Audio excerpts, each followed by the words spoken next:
Bienvenue dans ce petit vidéo explicatif sur la configuration d'un serveur Linux. Alors aujourd'hui, l'objectif est d'ajouter et supprimer des usagers et des groupes au système avec les commandes adduser et addgroup ainsi que deluser et delgroup.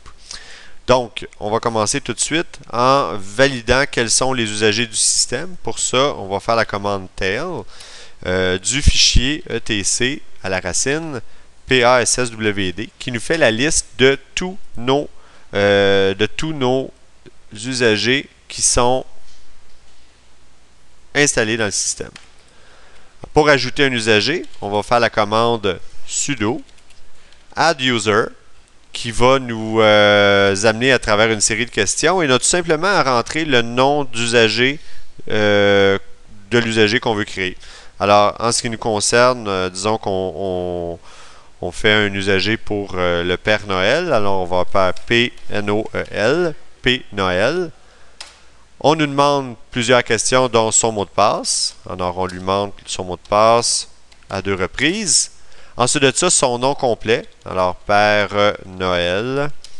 Le nom de son bureau, tout simplement. Alors, le nom de son bureau, c'est Pôle Nord. Au pôle Nord. Son numéro de téléphone, c'est 555-555-5555. Vous verrez à rentrer les bonnes informations. Une fois que les informations sont correctes, à ce moment-là, le système a créé notre usager.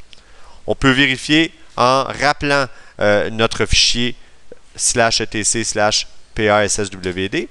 Puis, on peut constater que Père Noël a été créé avec toutes les informations pertinentes. Si on veut supprimer notre Père Noël, à ce moment-là, on va utiliser la commande sudo toujours, deluser, --remove-home pour pouvoir supprimer le répertoire personnel de l'usager et le nom de l'usager qu'on veut supprimer, soit P Noël en ce qui nous concerne. Alors, le Père Noël n'a pas été longtemps dans notre système. Dans le cas des groupes, c'est encore plus facile.